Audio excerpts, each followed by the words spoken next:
Well, I'm somewhat awed and very flattered to see such a distinguished company present.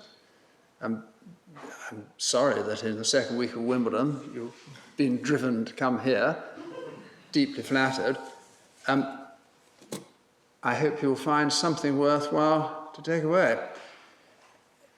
I'm likely to make a mistake or two, I imagine, and if so, I do hope that I shall be corrected before this talk goes out in written form. In March 2013, the Office of Parliamentary Counsel and the Cabinet Office jointly launched a Good Law initiative. My remarks are intended to be a contribution to that initiative.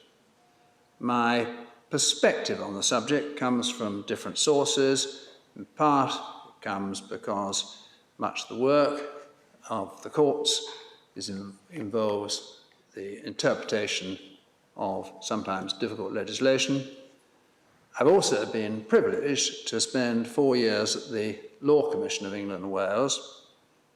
During that time, I learned a very great deal from parliamentary counsel attached to the Commission, and I am aware how difficult and challenging it is to produce good legislation.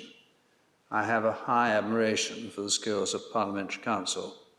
During my time at the Commission, we produced a rather unusual report for the Commission, a report at the request of the government on post-legislative scrutiny, and that involved a good deal of meetings with ministers, former ministers, members of the House of Lords, committee chairs, and others, from which, again, I was privileged to learn a lot which a judge doesn't ordinarily acquire by way of information about the legislative process. I do not subscribe to the view that there was a golden age of legislative drafting since when there has been a serious decline in recent decades. Nor is there something new in a government introducing speedy legislation to deal with a matter of current concern. Take the concern legitimately felt about those who carry knives in the street and are liable to use them on the slightest provocation. Understandably, Parliament feels that something must be done urgently and, if necessary, severely to curb this menace. I have in mind the Statute of Stabbing passed in the first reign of King James I. It made stabbing subject to the most narrow exceptions, a form of manslaughter for which benefit of clergy was not available, and therefore the offence was capital. Sir Michael Foster, a distinguished High Court judge and author of Crown Law, first edition 1762, described the circumstances in which the statute of stabbing was enacted in 1603. This statute was made at a critical time and, as tradition has it, upon a very special occasion. It was supposed to be principally intended to put an effectual stop to outrages then frequently committed by persons of inflammable spirits and deep resentment, who, wearing short daggers under their clothes, were too well prepared to do quick and slight effectual execution upon provocation extremely slight. He went on to say that the outrages, if the outrages at which the statute was levelled had been prosecuted with due vigour and proper severity on the foot of common law, I doubt not an end would soon have been put to them without encumbering our books with a special act for that purpose. This observation will hold with regard to many of our penal statutes made upon special and pressing occasions and savouring rankly of the times. How do the judges deal with the extremely narrow exceptions available? Well, to a significant degree, they ignore them. Sir Michael Foster said, "General as the words are, yet cases coming within the letter of the Act and not covered by any exceptions have very rightly been adjudged not to be within the meaning of it, the justice or benignity of the law overruling the rigorous penning of the statute." Nothing new, you may say, in judges in statutory interpretation trying to balance the provisions of the Act with fundamental expectations about the way in which good law should operate. What is unquestionably new has been the huge increase in the volume and complexity of legislation in recent decades. In the first year of the Wilson government, 1965, the number of pages of primary legislation passed at Westminster exceeded 1,000 for the first time. In the 10 years from 2003 to 2012, the annual average figure was over 3,300 pages. Now, some of the difference may be accounted for by differences in layout, as Richard Heaton has noted. However, I've given the figure in page numbers rather than numbers of acts because there's been a greater tendency in recent years to have acts embracing various topics which in the past would have been the subject of special legislation, hence coining the expression of portmanteau or Christmas tree bills. As for secondary legislation, for the last 5 years for which we have figures, the average number of pages of statutory instruments has been close to 12,000 a year. So there is an unprecedented scale of legislation which cannot conceivably be all scrutinised realistically in the parliamentary process as it goes through. As pointed out in the paper which launched the Good Law Initiative, between 1983 and 2009, Parliament approved over 100 criminal justice bills and over 4,000 new criminal offences were created. That's equivalent to 150 new crimes a year. The rapidity of change presents its own problems. Take an example from education. For 20 years after the Education Act 1944, the Butler Act stood as the act governing education. In the last 20 years, the number of major pieces of educational legislation runs into double figures.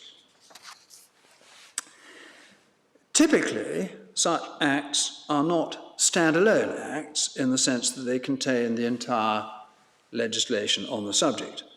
Parts of acts are repealed by other acts, and so the law is to be found in a mosaic of acts, and importantly, in secondary legislation. Social security legislation is a particularly good or rather bad example, prompting this comment by Lord Justice Maurice Kay in the case of Marino in 2007. In the field of social security, primary and secondary legislation are notoriously labyrinthine. Sometimes the substantive entitlement to a statutory benefit is clothed in complexity and can only be determined after an interpretative journey that few are equipped to travel. And that's in an area which impacts on the most vulnerable members of society. Exasperated judges, having to thread their way through the perplexing labyrinth, have sometimes expressed their frustration in sonorous terms, but with little effect, and one is left with a sense that the vehicle is out of control. It is in this context that the Good Law Initiative is so important, and it is going to take more than well-meaning expressions of good intention to bring about a change. The March 2013 paper has accurately analysed the main causes of over-complex legislation and has given thought to what makes good law. It invites agreement that statutory law should be necessary, effective, clear, accessible, and coherent. Like motherhood and apple pie, I don't imagine that anyone would disagree with the identification of the essential criteria of good law. It does provide a good list of headings under which to consider the problems, and I will follow that list. Accessibility. In its report on post-legislative scrutiny, under the heading Access to Legislation and Consolidation, the Law Commission quoted from a response to its consultation paper from the Children's Legal Centre and the National Children's Bureau. The lack of access to statutes with appropriate links to the regulations and guidance which are currently in force must be a cause of serious inconvenience to anyone who doesn't have access to specialist services. We're concerned when information so fundamental to democracy is difficult to identify, obtain and understand, and is frequently out of date. It's frequently the case that secondary legislation and guidance are overlooked in the process of scrutiny, although their impact on the day-to-day operation of the law is as significant as the primary statute. The problem highlighted in that response is not a peculiarity of children's legislation, but is symptomatic of a wider problem. In the criminal field, the case of Chambers, 2008, illustrates this. The appellant pleaded guilty to a tobacco smuggling offence. The prosecution applied for a confiscation order. His liability to the order depended on his having obtained payment of a duty which he was personally liable to pay. His liability to pay duty depended on regulations made under the relevant primary legislation. The prosecution relied on regulations, the Excise Goods Regulations 1992. A confiscation order was made, and the offender appealed to the Court of Appeal Criminal Division, over which I happened to be presiding. We reserved our judgment, and I wrote a judgment dismissing the appeal. In the usual way, the judgment was delivered in advance to the parties to check for any errors. At that point, an eagle-eyed lawyer in the Revenue and Customs Prosecution Office realized that the regulations on which the prosecutor had relied had been replaced several years earlier and replaced by the tobacco product regulations of 2001. This made all the difference to the outcome of the case. We held that under the correct regulations, the appellant was not liable, and therefore the appeal was allowed. Counsel for the prosecution was understandably deeply embarrassed that the court had been misled. But it wasn't his personal fault. He explained to the court that he'd checked the regulations on the Office of Public Sector Information, OPSI, website, but the website was defective.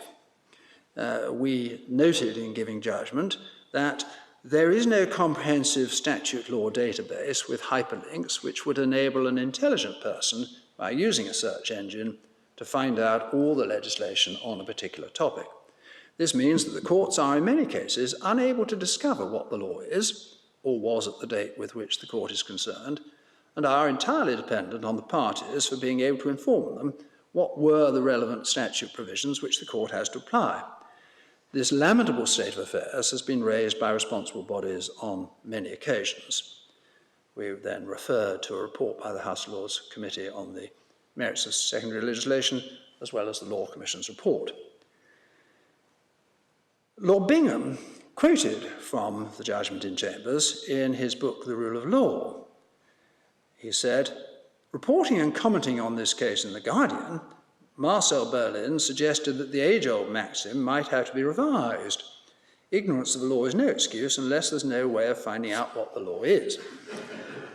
This, said Lord Bingham, was plainly written in jest, but in 1988 and again in 1995, the Italian Constitutional Court ruled that ignorance of the law may constitute an excuse for the citizen when the formulation of a law is such as to lead to obscure and contradictory results. It must be questioned, he continued, whether the current volume and style of legislation are well suited to serve the rule of law, even if it is accepted, as it must be, that the subject matter of much legislation is inevitably very complex.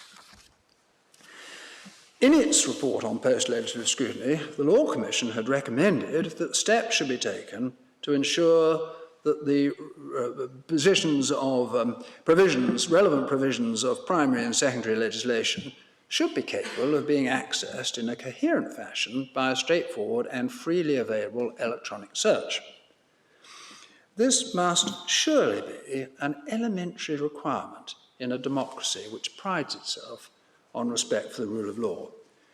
In its response to this recommendation, presented to Parliament in March 2008, the government said, Her Majesty's Stationery Office and the Statutory Publications Office are to work together to create a single, powerful and free-to-access online legislation service.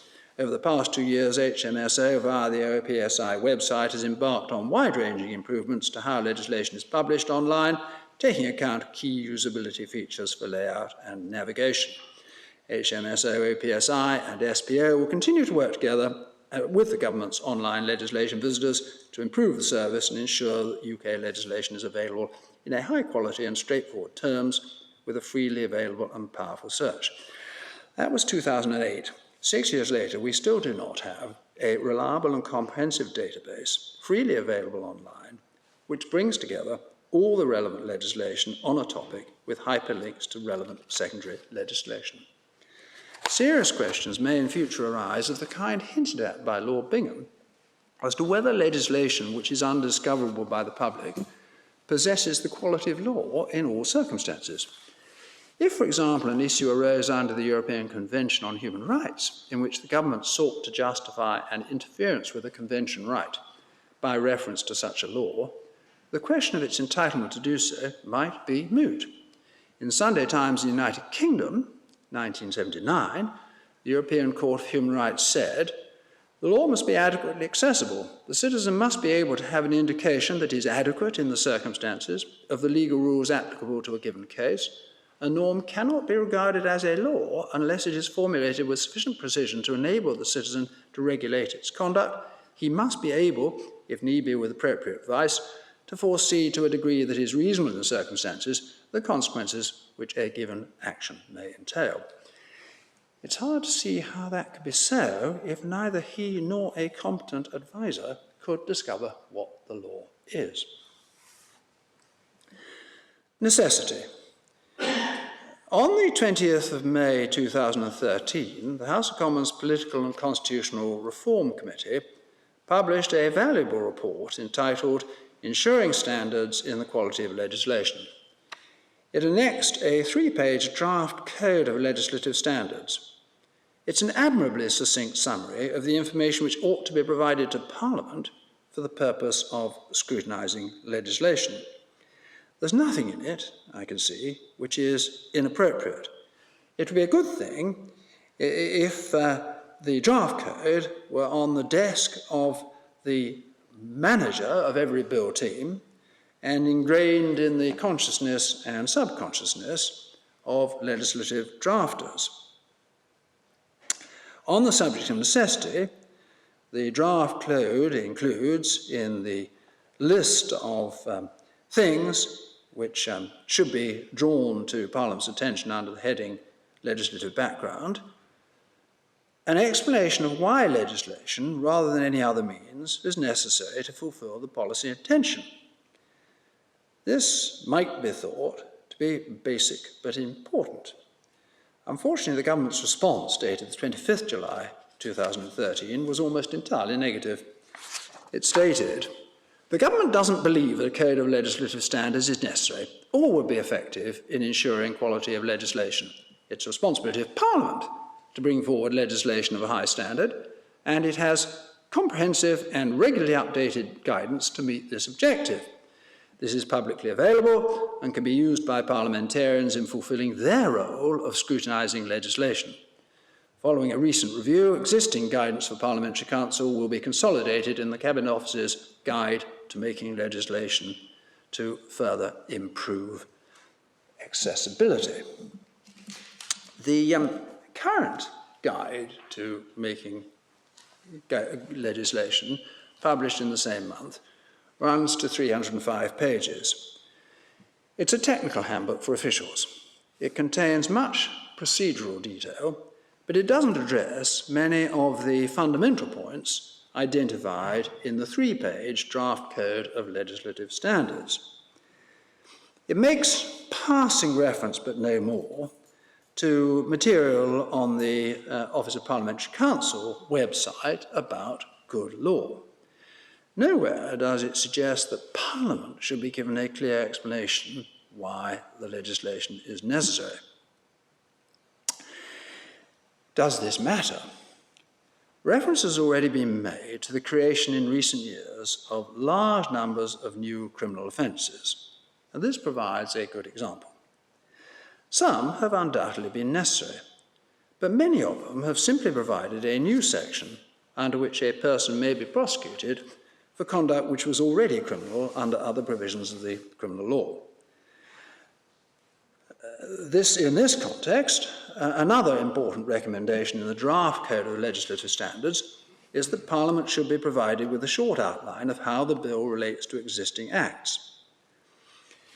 If that were followed, whenever the creation of a new offence is proposed, then Parliament ought to be informed of the existing provisions of the criminal law which cover the conduct which is to be further criminalised.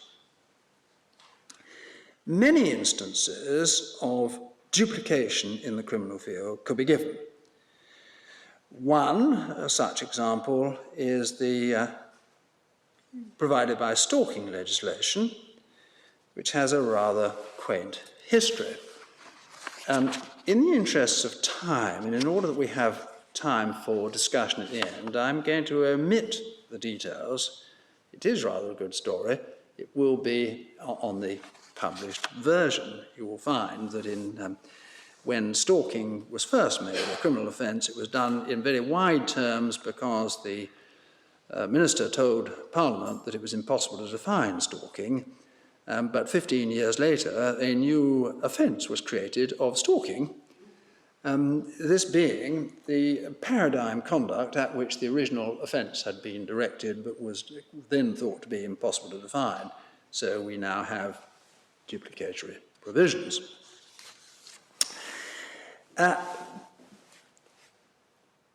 comment I make is this: it must be doubtful whether 4,000 new criminal offences have really met the test of necessity over the last 27 years, or would have been created if on each occasion the sponsor of the bill had been required to explain to Parliament the offences which already covered the relevant conduct and why a new offence was considered necessary.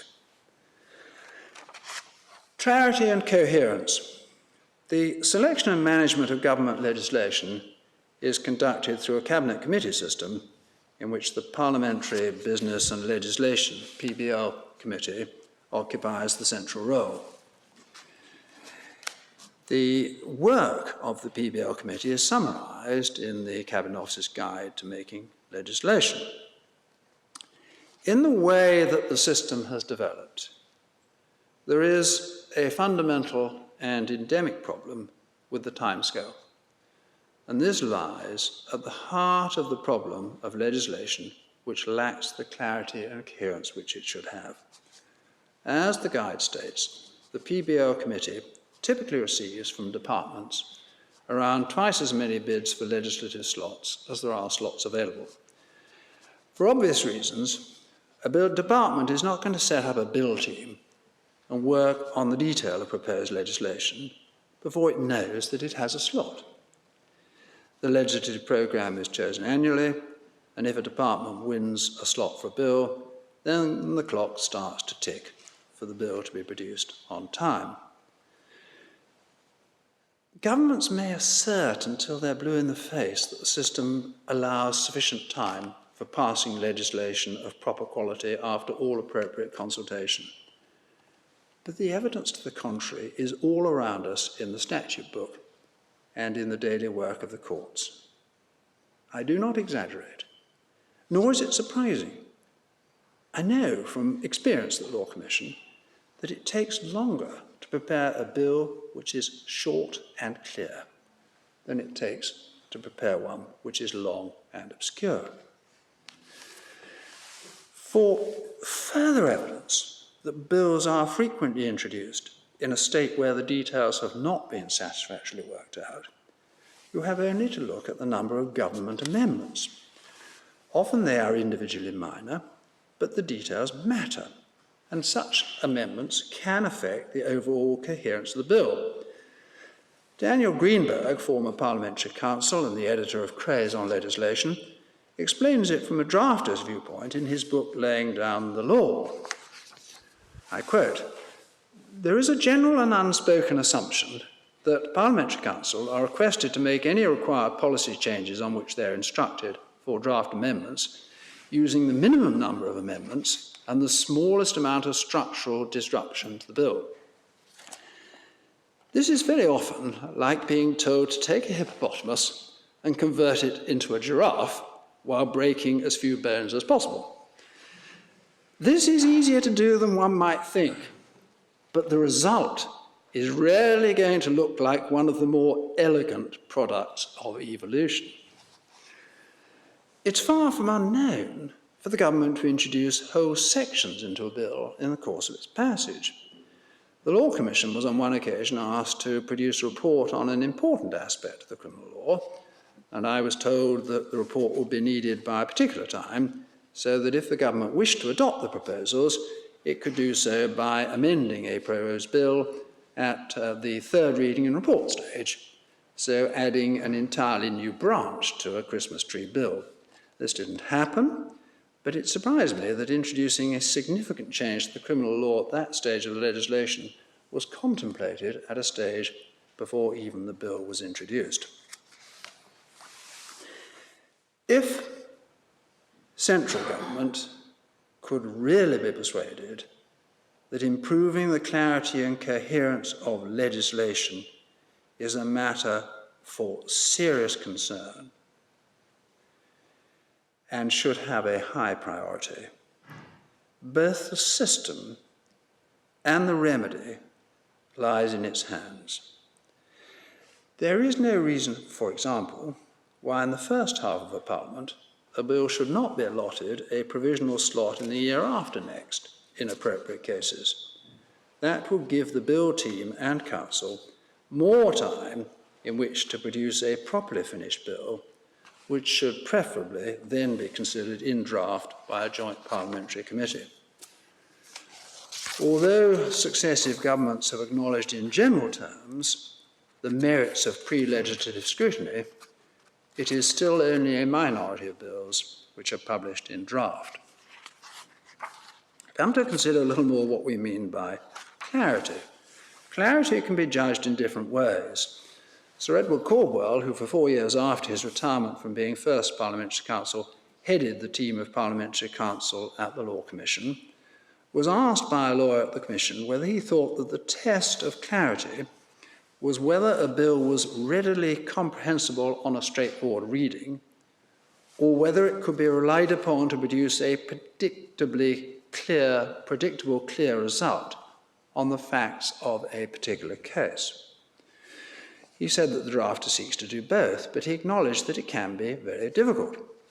A bill which is clear in the sense that a reader has no difficulty in comprehending it may leave large areas of uncertainty as to its application.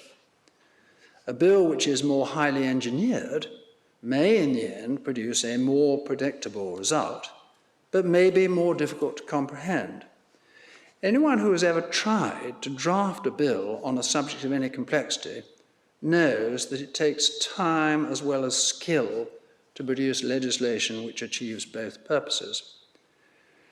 There are costs involved, but there are also costs involved in dealing with the outcome of legislation which is over-engineered and opaque.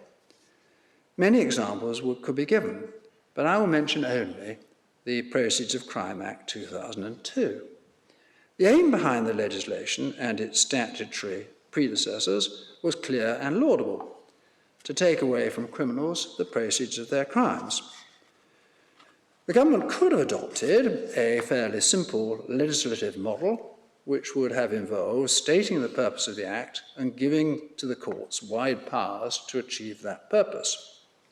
It chose to adopt a much more prescriptive approach, but the welter of detail has led to myriad legal problems which have gone many times to the Court of Appeal and several times to the House of Lords or Supreme Court. The Law Commission recommended that there should be increased post-legislative scrutiny. It gave us the headline reasons for having more systematic scrutiny, the following: to see whether legislation is working out in practice as intended, to contribute to better regulation, to improve the focus on implementation and delivery of policy aims, to identify and disseminate good practice so that lessons may be learned from the successes and failures revealed by the scrutiny work. It didn't recommend a single method of post-legislative scrutiny, but it did suggest that there should be a joint committee which would oversee the process of such scrutiny. It envisaged that departmental select committees would scrutinise acts on the basis of memoranda submitted by the relevant government department. The government's response was to support in principle the idea of more systematic post-legislative scrutiny, but not to adopt the proposal that there should be a post-legislative scrutiny committee. It thought the matter was best left to individual select committees and departments. In its recent report on ensuring standards in the quality of legislation, the Political and Constitutional Reform Committee expressed regret that there has been a low take-up of post-legislative scrutiny memoranda by select committees. Besides pre- and post-scrutiny becoming a normal part of a legislative process, and more time being allowed for drafting bills which merit it, all of which depend on political will, other measures can be taken to try to improve the clarity and coherence of legislation. Four merit particular consideration: the choice of legislative model, Keeling-type schedules, sunset clauses with a view to consolidation, and explanatory notes. Choice of legislative model. I've given the example of the Process of Crime Act. Often there is a choice to be made between a more open-textured and a more highly engineered form of bill. On one occasion, the Law Commission had to decide which type of model it preferred in proposing criminal legislation on a particular aspect of criminal law. Opinions were divided, so we produced two versions in skeletal form and consulted a range of practitioners and academics. They came back with an almost universal preference to the more open-textured form. I simply instance that as an example that there are choices to be made, and one feels that sometimes insufficient attention has been given to, is this the appropriate model and why? What are the alternatives? When construing what sometimes seems almost unfathomable legislation, I often find myself asking, why did the drafter choose such a complicated approach? Was it really necessary? Did they consider simpler alternatives and reject them? And if so, why? There is no opportunity to put those questions, but a bill, like a judgment, should be no longer or more complex than it really needs to be. Sunset clauses and consolidation. A sunset clause is one which limits the life of an act to a fixed date. It's often used as a political compromise, but much more use could be made of it in order to give a department time in which to produce an act consolidating relevant legislation, rather than layering primary act upon primary act upon primary act, with secondary legislation as the filler between the layers. Consolidation acts are time-consuming and expensive, but it is of huge benefit to have the primary legislation in one place. Sunset clauses could also be used, much more than they are, profitably in secondary legislation, so that the department would know you can have this regulation in part for a certain length of time, but after that you ought to come back with all the delegated legislation in one place, or justify why there is a need for such a complex mosaic. Keeling-like schedules. A Keeling schedule forms part of a bill which proposes the amendment of existing legislation. The Keeling Schedule reproduces the provisions of the existing legislation which are to be amended and shows the effect of the amendments. From the viewpoint of the reader, it is a simple way of understanding the effect of the amending provisions in the bill. Drafters do not like Keeling schedules, among other reasons because they add to the length of the bill, and they've passed out of fashion. A Keeling-like schedule shows the same information, but it's produced independently of the bill and is therefore an explanatory guide. They have a real advantage, not only for those who wish to understand and scrutinise the bill, but also for courts trying to understand the effect of the legislation. As a practical example, the power of the court to order the secure remand of a child or young person charged with a criminal offence is to be found in Section 23 of the Children and Young Persons Act 1969, as substituted by Section 60 of the Criminal Justice Act 1991. Following a case in which a man charged with the murder of his wife was granted bail by a magistrate's court and then killed his mother-in-law, a provision was introduced by Section 115 of the Coroners and Justice Act 2009, which removed the power of magistrates to grant bail in murder cases and required the defendant to be remanded in custody to the Crown Court.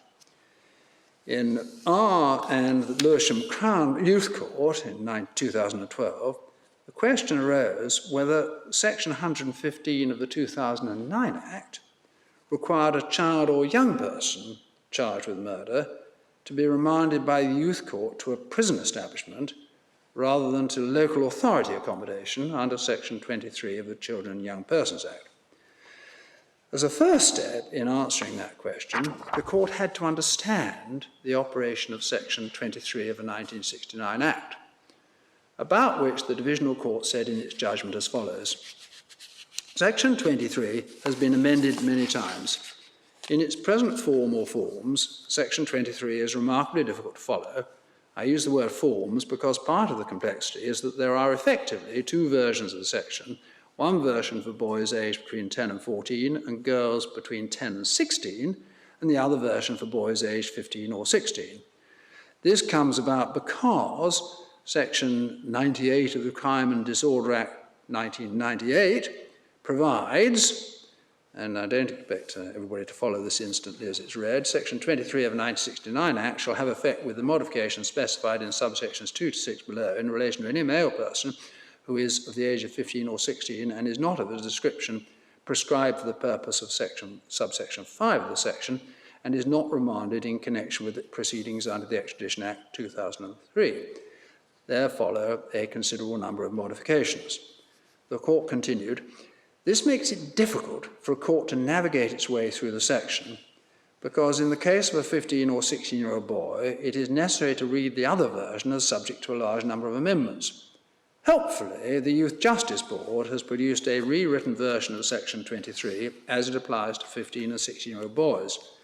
An additional complication is that Section 61 of the Violent Crime Reduction Act 2006 introduced further amendments, but they've not yet been brought into force. All in all, the section is a recipe for confusion. It would have been impossible for any court to follow the section without the reconstruction of what was in effect a Keeling type of schedule, which had not been provided during the legislative process. It was a section which had to be applied by the youth court, which often consists of lay magistrates. That's just one demonstration of not merely the practical utility of such schedules, but the plain fact that in certain cases it is virtually impossible for a court, which may consist of lay people, may be operating under pressure of time, to work their way through legislation without it. The Constitution Committee of the House of Lords recommended in its 14th report that where a bill amends an earlier act, the effects of the bill on the act should be shown in an informal print of the amended act, and that this should be included in the explanatory notes of the bill. This is something which could be done, and in my view should be done. It really isn't satisfactory that people who want to know what the law is, and courts which have to interpret statutes, should have to perform their own scissors and paste exercise to work out what is the relevant text. Explanatory notes. There's a real potential for explanatory notes to be more helpful than they generally are. Merely to paraphrase what the clause says is seldom helpful unless the clause is particularly obscure, in which case it's a second best way of addressing the problem of the complex language of the clause itself. Explanatory notes can be of real value in providing background information by reference, for example, to relevant white papers and previous statute revisions or possibly case law. This may help to illuminate the purpose of the provision. Reference to previous case law would be extremely helpful if the purpose of the provision is to overrule a court decision, or if, on the contrary, the clause uses the same term as in previous legislation, which has been judicially interpreted in a way that the drafter intends that the new clause should be interpreted. Explanatory notes do sometimes refer to case law where the purpose is to overrule a decision. An example is the anti-terrorism legislation passed to overrule a decision of the Supreme Court. But explanatory notes are generally otherwise silent about case law guarding the terms used in the bill. The courts sometimes use a canon of construction that Parliament is presumed to know how terms in a statute have been judicially interpreted under previous legislation, and therefore to use the same term in later legislation in the same sense, unless the term is otherwise defined. But it's not a rigid rule, and it would be a foolish fiction to presume that the drafter is aware of every judicial decision about every phrase used in the bill. Much depends on the level of the court which decided the previous case and whether it would be realistic to surmise that the drafter should have had it in mind. If the drafter is aware that the phrase used in the bill has been judicially interpreted in a particular way, it will be helpful for this to be pointed out in the explanatory notes, both for the benefit of Parliament when considering the bill and for the benefit of the court in the event of a later dispute as to its interpretation. Explanatory notes can also provide a helpful note to the navigation of legislation by cross-referring to other parts of the bill or to other relevant provisions in cognate legislation. Some acts could be followed much more simply if there were a diagrammatic flowchart, and the explanatory notes would be a good place to provide it. These suggestions are merely intended by way of example. The underlying point is that courts wrestling with the proper interpretation of legislation need to understand the purpose of the legislation, the mischief which it's intended to address, and how it relates to other provisions in the same act, other acts, and where appropriate, European Union law. Explanatory notes can be an excellent way of providing that information.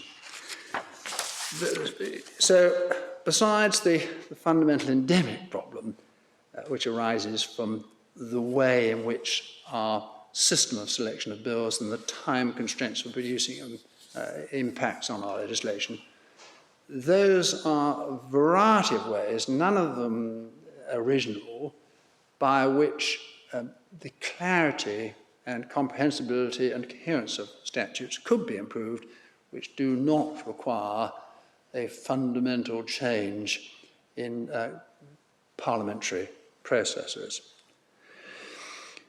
A word about transition provisions.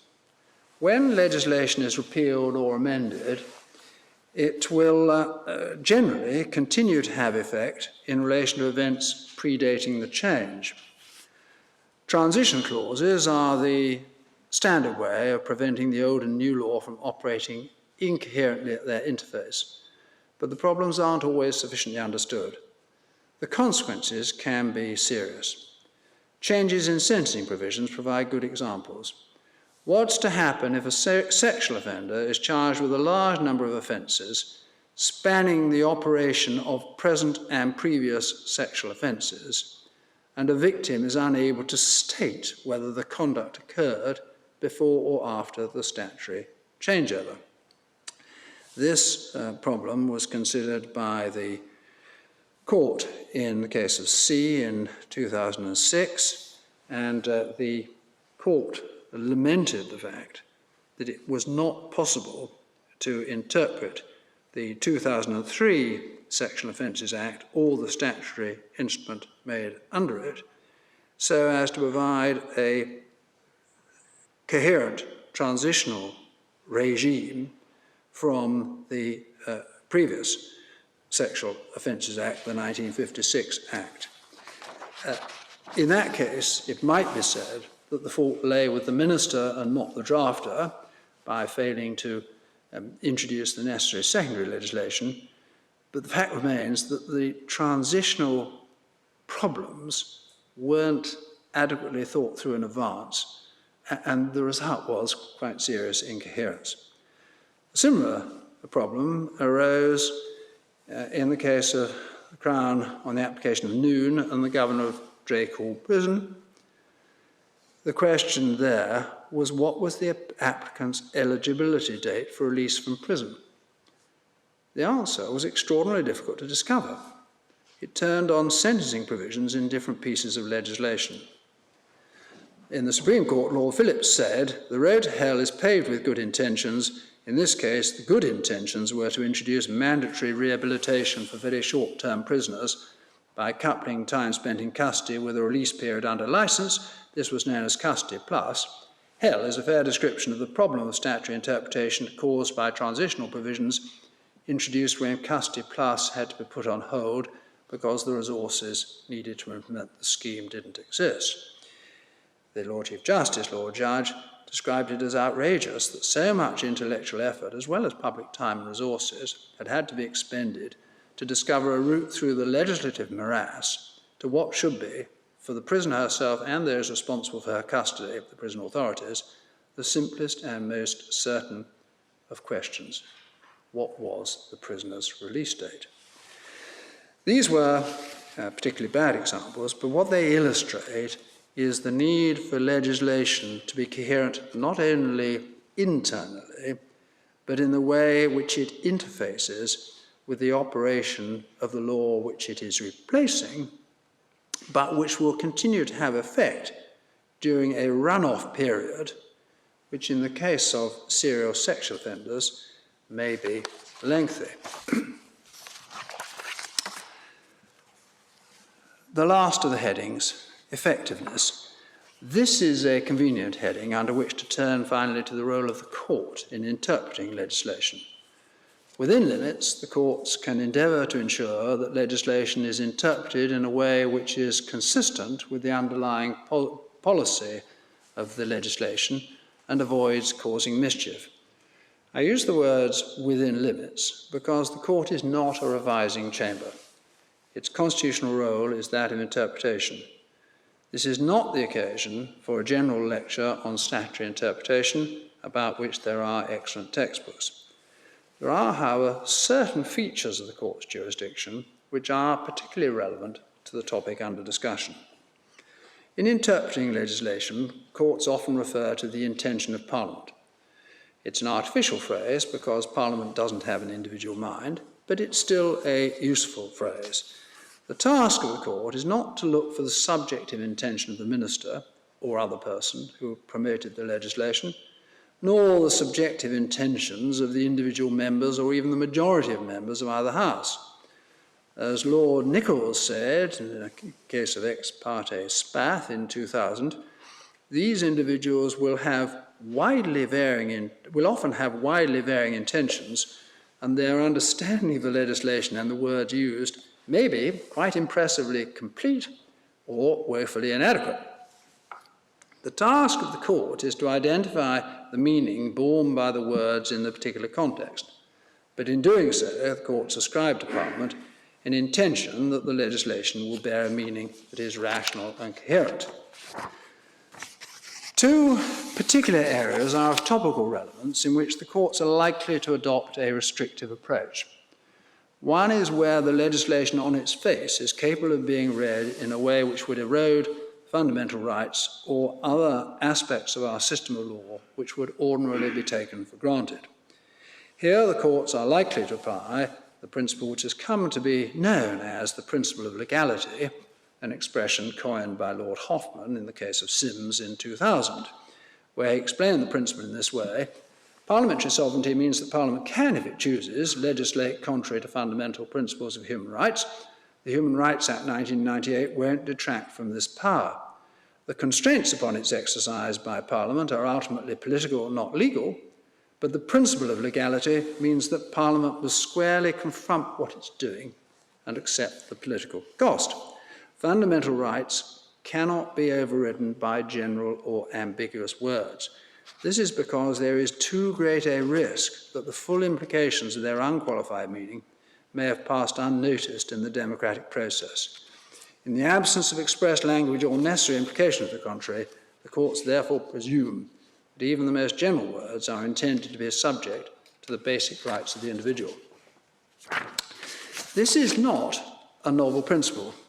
Over 300 years ago, the great Chief Justice John Marshall said in a passage famous to American lawyers in the United States and Fisher, "Where rights are infringed, where fundamental principles are overthrown, where the general system of the law is departed from, the legislative intention must be expressed with irresistible clearness to induce a court of justice to suppose a design to effect such objects."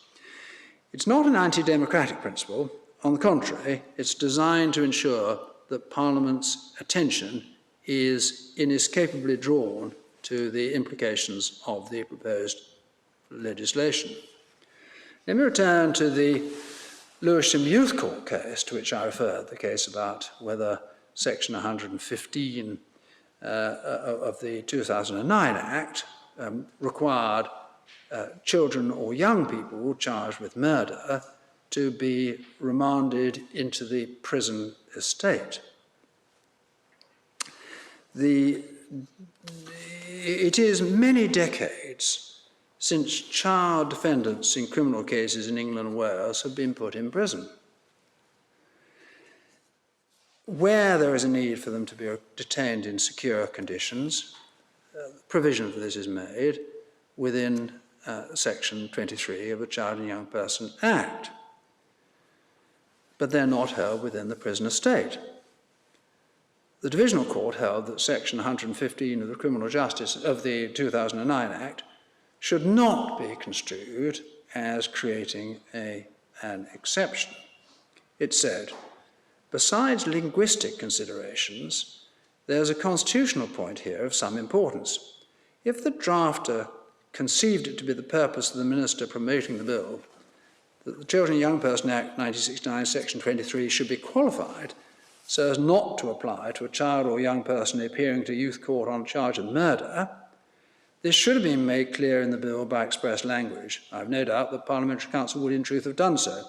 This would have alerted the public, particularly children's organisations and members of Parliament, to the proposed amendment. It would have been a matter crying out for further consideration, as the arguments in this case have demonstrated.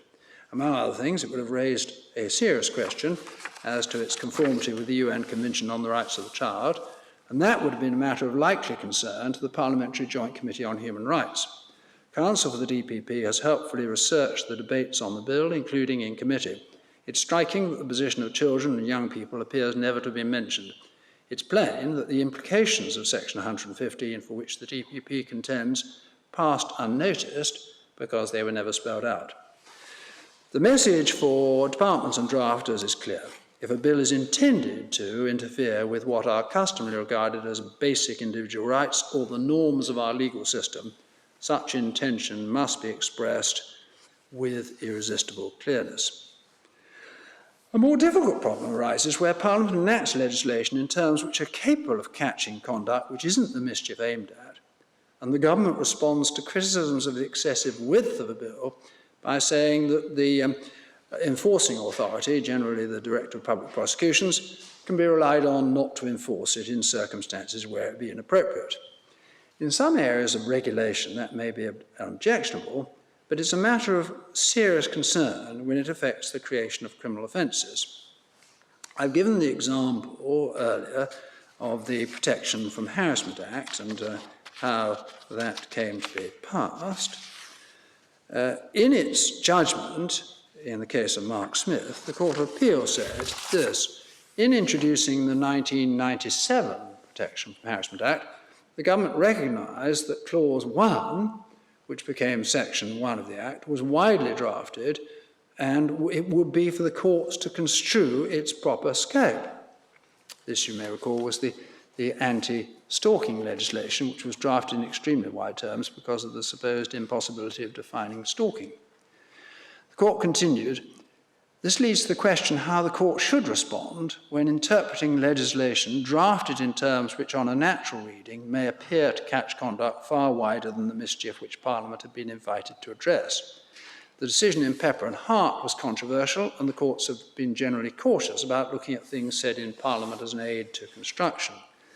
Lord Wilberforce said that consideration of the purpose of enactment is always a legitimate part of the process of interpretation in Fothergill and Monarch Airlines Limited.